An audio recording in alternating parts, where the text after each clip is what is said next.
Hi, everyone. My name is David Flaherty, and I'm the CEO of Magellan Strategies. We're a public opinion research firm located in Louisville, Colorado. And today on this webinar, we're going to talk about what happened in our local ballot measure elections in 2021. There was a lot of interesting things put before voters this cycle. And we want to just review and take a look at in different segments of affordable housing, fire districts, open space, and some other unique ballot measures to see what happened, what passed and what failed, in this year. With me today is Ryan Winger and Craig Haverback. Guys, good to see you. Yeah, good to be here, David. Look forward to just a kind of a debrief here, and hopefully something that's helpful for our audience, and just kind of tallying and seeing what passed, what failed, and what we can really take away from what happened this year. Definitely. And just a little background on our company. We've been around for 15 years. We provide local governments, special districts, school districts, survey research services. If you're thinking about going to the ballot, and if you know if something's going to pass or something's going to fail, or why people would vote for or against something for an important ballot measure, that's why you hire us. But first and foremost, not to toot our own horn, but we worked with 11 different special districts and governments on passing 11 different ballot measures. And of those 11 different ballot measures, our surveys accurately predicted the outcome of all 11. Many of them were close. In fact, 3 of our surveys projected the outcome of the yes percent, if you will, within 1%. Another 3 elections we projected within 3%. So bottom line is that we really nailed a lot of stuff, and we're very accurate in our predictions today. And we're just going to share with you, first of all, who did we help? First and foremost, the town of Monument. A couple of years ago, they tried to pass a public safety ballot measure to fund their local police department. They're a growing community, just like many communities on the Front Range in Colorado, and their police and public safety needs are growing as well. They put before voters a half-cent sales tax, and we projected 63% of voters were going to support it, of which they did. So that was just a typical matter. And on public safety too, which is very interesting, with the George Floyd tragedy, and that was in the public domain, if you will. Many communities were not supporting ballot measures that increased funding to hire more police officers. And that leads me to another ballot measure that we did in a more progressive community in the city of Lafayette. They did a combination ballot measure for getting funds for both fire as well as police. And we did 2 different versions of the ballot measure. One included the hiring of 4 police officers, and the other one did not. And we did notice less support among Democrats and more progressive voters for the ballot measure that had the 4 police officers. However, it wasn't so much a lack of support that we didn't want to include it in the ballot language. I'm talking about going from 80% supporting it without the police officers to 70% supporting it with police officers. So the folks there decided to move forward with the option with the police officers, and that passed as well. Ryan, you want to speak to some of the other projects we worked on? Yeah, and I think if you're familiar with Colorado and Tabor and how things work, you're really going to understand. Okay, like the political makeup and the demographic makeup of these towns really kind of makes a big difference. There's certain communities that are just really tax tolerant, and certain ones that aren't. And those are the kind of things that we always just are dealing with. Each project is unique. And it's really just each project has its own unique pieces to it. We also did another survey that's pretty unique for the town of Monument, where they're beginning a home rule process. And this is something that we've gotten pretty good at over the years. We've helped multiple communities in the state just surveying their residents, explaining what home rule process is. Most people aren't sitting around thinking, oh, I wonder if we're a home rule community or not. Like, the average resident is not thinking about this. But when a municipality or community makes a decision to become or to begin that process of, okay, we're going to explore becoming a home rule community, we'll do a survey and we'll ask voters what they think, just to make sure there aren't any red flags. And what we found in Monument is that even though they had a pretty contentious home rule process a while ago, like something like 30 years ago, Now that really wasn't in play, and we had it at 62% yes, and in the end it passed with 59% yes. And so the town of Monument is going to go forward with that process of drafting a home rule charter. That was a unique project that we did. But just to show that the different size and nature of communities that we were working with, we also did a survey in the city of Boulder for their capital infrastructure tax extension, basically what it was. And that one we found had a lot of support right off the bat at 74% yes. It actually finished at 85% yes. And so that's kind of an example of, getting the exact margin isn't necessarily important. And when you get such a high number, it's kind of hard to exactly nail, okay, clearly that one just kind of snowballed and became very popular because these were things that the community clearly saw that were necessary. It was an extension, importantly, not a tax increase. And that's kind of how Boulder shook out. What else did we do? What else did we work on here? Well, one out in Mesa County, Grand Junction, a couple of years ago, they tried to pass a ballot measure to construct a new high school. Their high school is extremely old. They have 4 high schools within the county, and for Mesa County Valley School District 51 was the school district that we were working with. We were able to help them pass with 61% support the funds for a new high school. So we're really proud of that. And on that one, we were, very close. The actual number was 65% yes. We had it coming in at 61%. Another important ballot measure that I'm going to talk about is affordable housing in the town of Vail. We've been doing surveys for the town of Vail for a very long time, helping them understand what their residents and voters want around multiple issues. One was affordable housing. Would you create a dedicated funding source for their affordable housing programs? Would you raise your taxes? We tested this 2 years ago for them, and support was only around in the low 40s. In all honesty, folks, COVID and the rush of people going into our mountain communities, which I'm sure you may have heard or read about, these folks are being overrun with visitors. On top of that, the growth of short-term rentals, such as VRBO, if you will, has reduced the housing stock for year-round residents and locals. And the pain point has reached it up there where we were able to get this done. And our survey up in Vail came in between 53 and 58% support. And it ended up being passed with 54% support. And that's a big deal because it was definitely tough ground to pass something like that in the town of Vail just a couple of years ago. So those are just some of the ballot measures that we worked on that we found very interesting and really enjoyed. But to continue the conversation around affordable housing, obviously that's a topic of a lot of government professionals and organizations of addressing it, not just in mountain communities, but in rural areas and areas on the Front Range. And Ryan, you want to go through just some of the affordable housing ballot measures that we were tracking and what happened?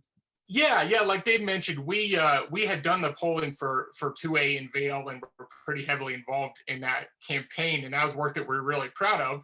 But we're also just kind of tracking other, some similar, some not so similar solutions to affordable housing around the state.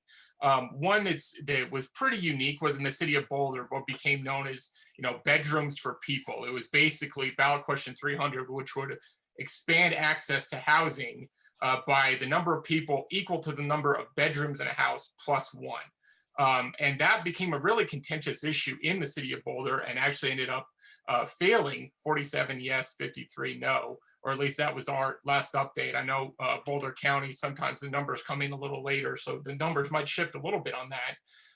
But also interesting to just look at the mountain counties, right? Like as Dave mentioned, that the mountain counties really have kind of become hotbeds of this issue of, okay, affordable housing. How do we make sure that people who are working in the community can also afford to live in the community and aren't completely priced out? And there was generally success around the state. You had, like we said, Vail, you had Basalt, you had Avon, Leadville passing a lodging tax to fund affordable housing. You had Ouray. Telluride was a really interesting situation because they actually had 3 different ballot questions related to affordable housing. They had 2A, which was a lodging tax, easily passed. I mean, I think if you track these things over the years, a lodging tax is is something that is really relatively easy to pass, simply because the residents, the voters, typically aren't the ones who are paying that tax, right? It's out of town visitors, and so that's a nice one to go with. They also increased the fees on short-term rentals, but one thing that they failed to do, or that was rejected by the voters, was an actual cap on short-term rentals. And I think that that's interesting, as different communities try to find different solutions. In Telluride, what the voters said is, okay, we're okay with the lodging tax, we're okay increasing fees for short-term rentals, but if we're talking about capping short-term rentals, that was something that they were less comfortable with.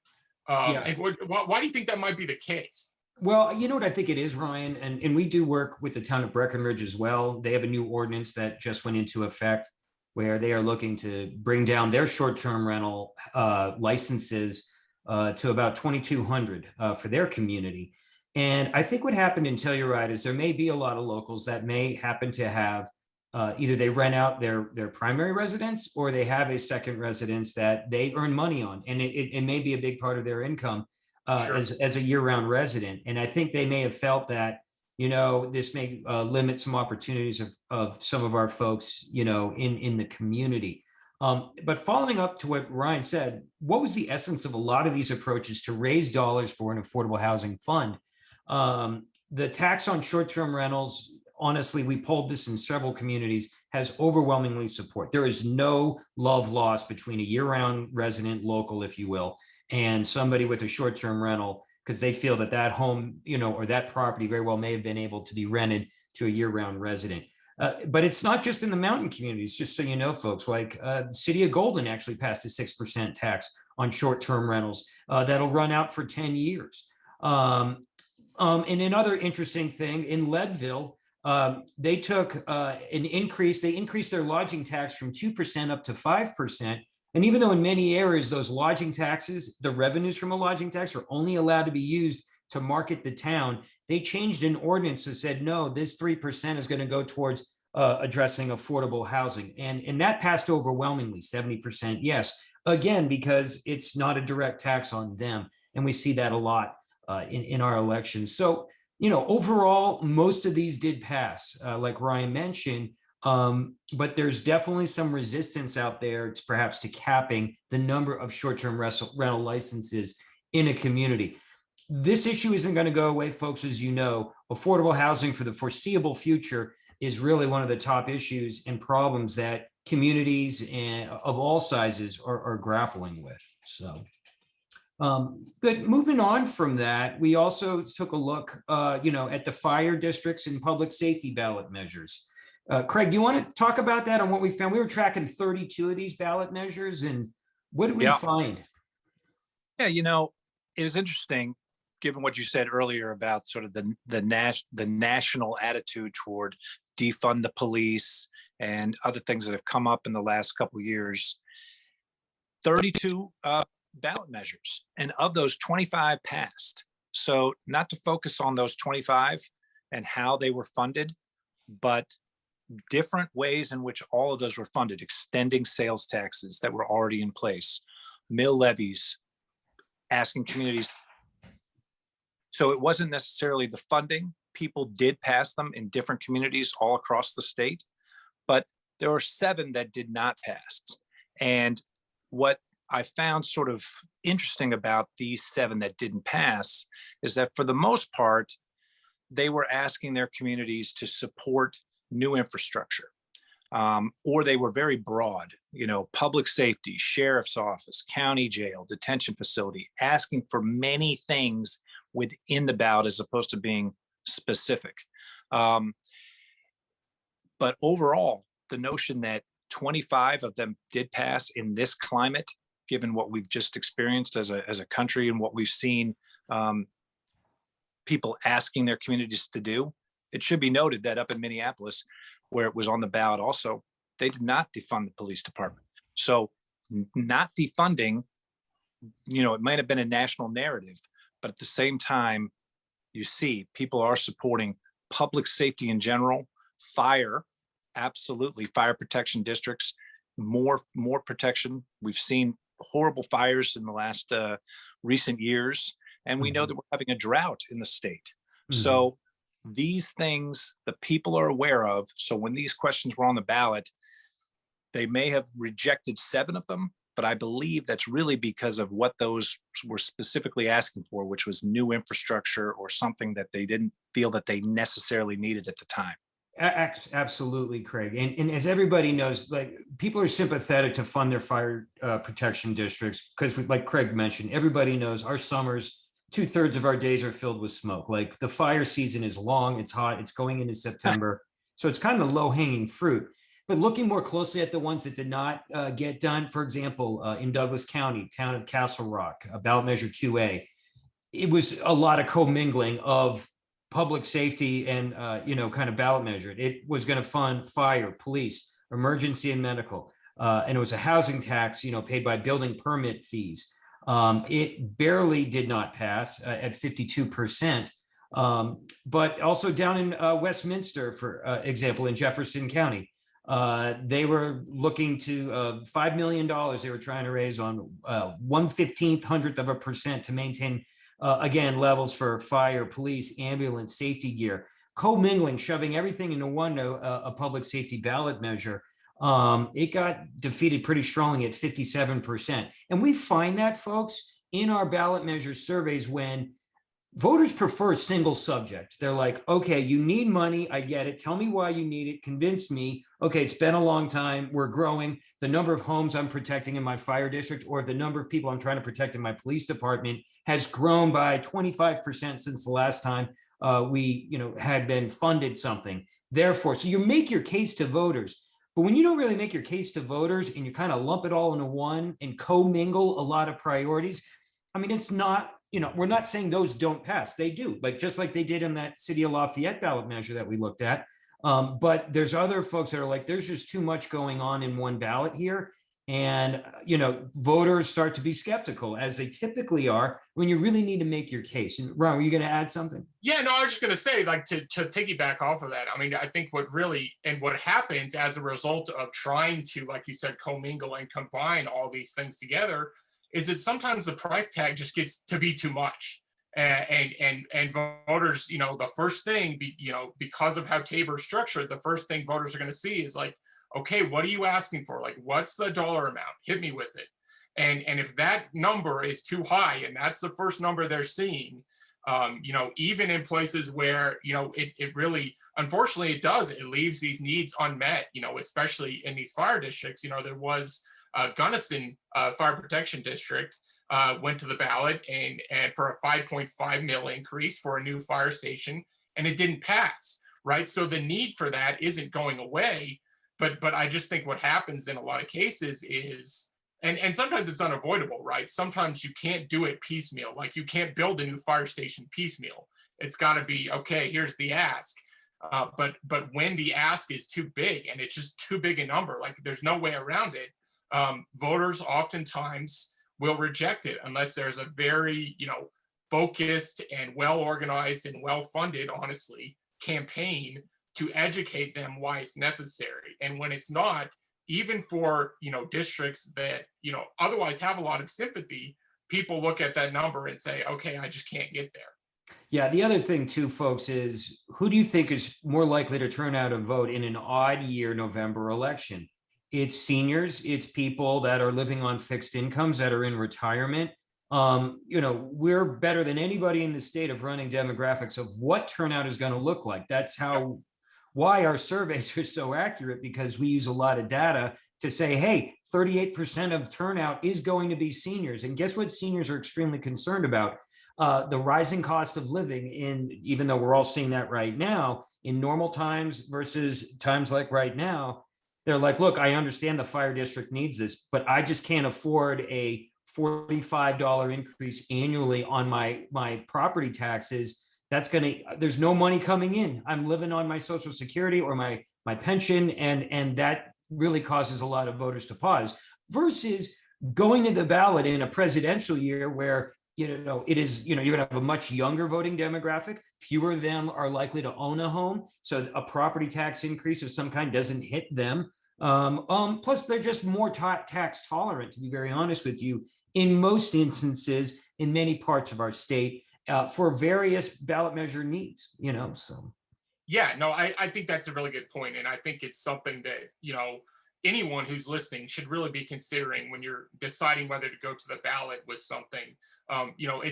It's amazing how much difference a year can make, and it's not because of anything that you all have to do at the local level, but just to give you some idea, roughly 1 million more people are going to vote statewide next year in a midterm. To say nothing of a presidential, when it'd be even higher.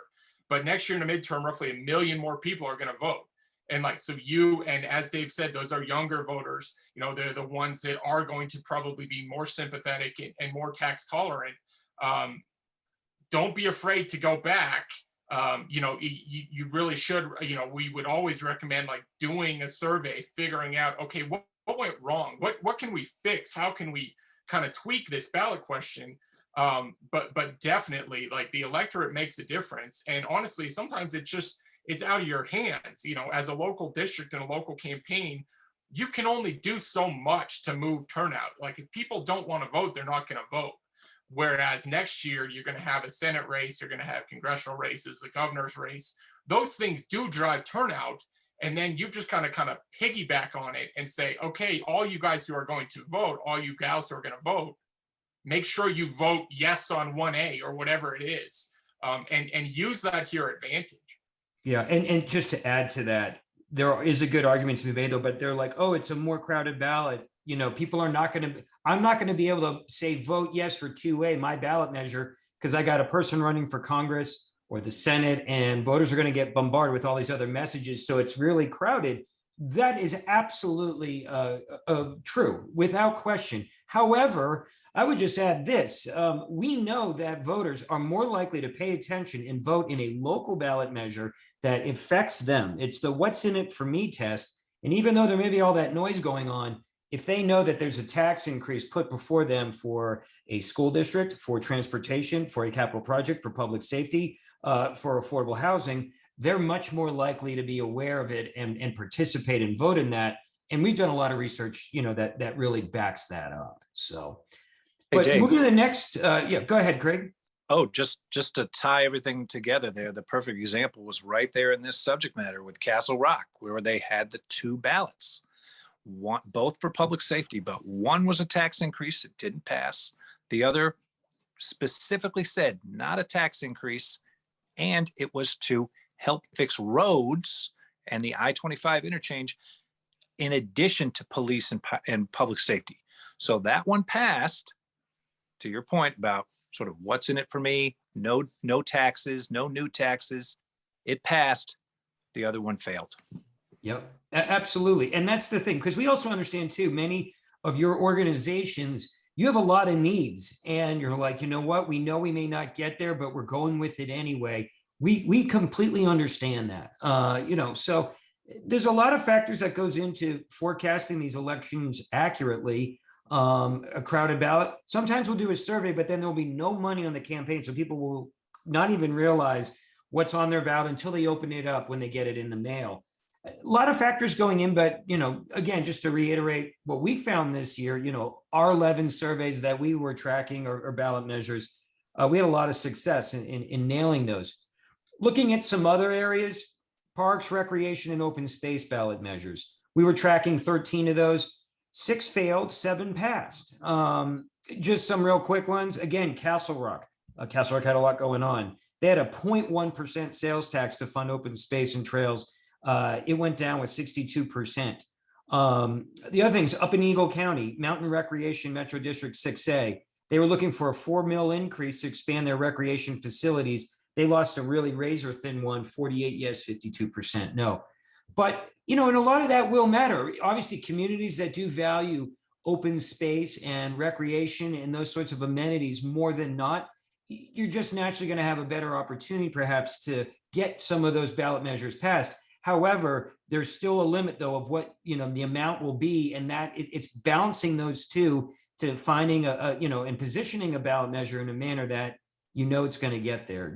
Ron, you got anything to add more on the parks and open space? Yeah, I mean, that's what I was just going to say, and for that mountain rec district up in Eagle County specifically, does this mean that, voters in Eagle County aren't supportive of, parks and trails and recreation? Of course not. But I think, it was a combination of things that happened. And one is just that older electorate, like we just got finished talking about. But also just, voters not seeing a need for, what amounted to a $3.8 million, tax increase. And so it's just that, like that's how these things shake out. It really matters, like the numbers and the figures specifically matter in areas where it's going to be a close call. And this year, clearly for that Mountain Rec district, it was. Yep. Yep. And then, finally, folks, one area that, we didn't take a long look at, but marijuana ballot measures, mostly either allowing retail or putting a wholesale tax on retail marijuana. We found 15 ballot measures out there related to marijuana in some way, shape, or form. Of those, 10 did pass and 5 failed. And a lot of the ones that did pass were close, but I think many voters are saying, all right, if marijuana is going to be in my community, I want to tax it and I want to raise money off of it to fund other projects. And that's a lot of what was helpful perhaps to pass. Like there's one in Prowers County, City of Lamar, taxing retail and medical marijuana, 55 yes, allowing retail and medical, 54 yes. Mesa County, another very relatively conservative area on the western slope, ballot issue 1A, a 5% tax on marijuana, 52 yes, 48 no. Allowing marijuana cultivation in unincorporated areas. Again, Mesa County, there's a countywide ballot measure, 53 yes. So they weren't winning overwhelmingly.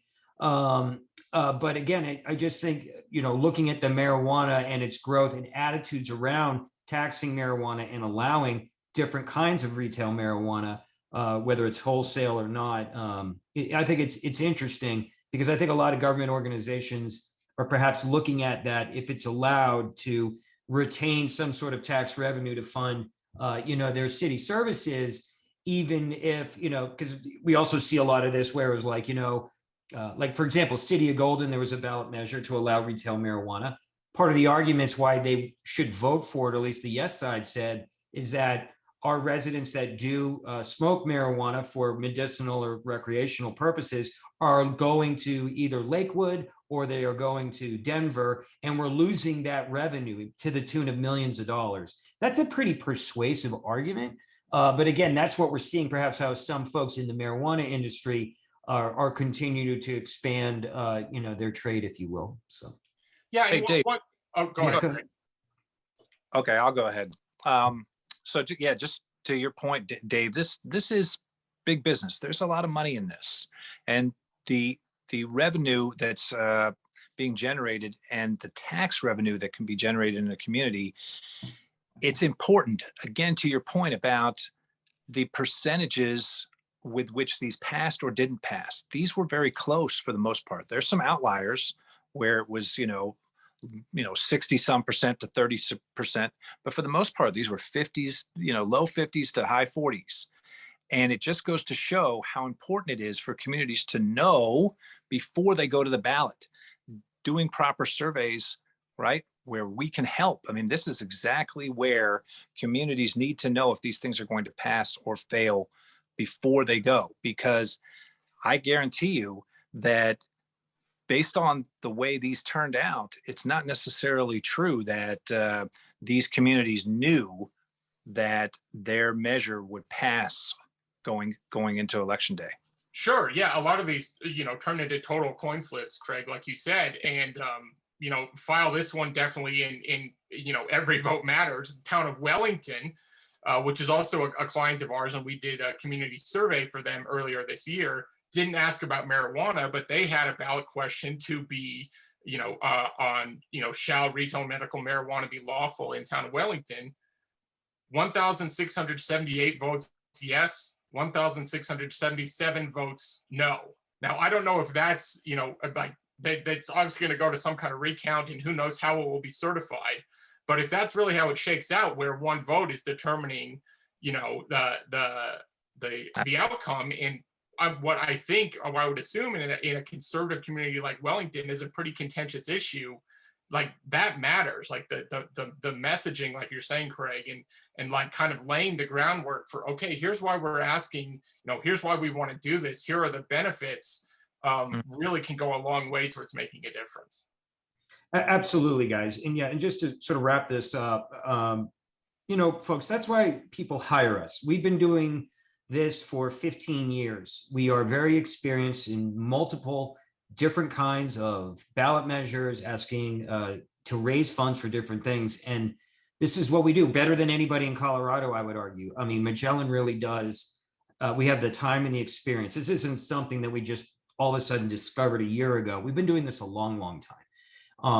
And our clients know what's going to happen on election day, whether it be a coin toss or a runaway like in Boulder, or unfortunately up in Moffett County, their school district up there looking to do a mill increase to, infrastructure improvements to their schools, where it was very tough ground up there. It was a little bit too much of an ask, and it was likely to fail, and unfortunately it did. But with that, I really hope that we'd love to hear from you and talk about what ballot measure do you have in mind. You can find us at magellanstrategies.com, or you can give us a call in the office at 303-861-8585. We'd love to hear from you. We like to partner with government special districts so that we can help them, secure the funding they need to do their jobs well. And Ryan, Craig, you guys got anything to wrap up with? Yeah, thanks for watching, everybody. You can probably tell we kind of like to nerd out on this stuff. And so if you've got any kind of unique ballot measure that you're considering going, I guarantee you we've seen something like it in the past. So yeah, like Dave said, give us a call and find out how we can help you kind of navigate and get you the funding that you need for whatever it is within your district or municipality. So yeah, just one last point on that. It's never too soon to start and plan out your next ballot measure, right? Because while we have had great success in doing short turnaround surveys for people, within just days, we can get you the results you need. But right now is the time to start planning for the next thing you plan to do. Absolutely. Again, thank you all for taking the time to listening to us, and we'd love to hear from you. And you all have a great Thanksgiving and enjoy, the upcoming ski season, and hopefully we get a lot of snow.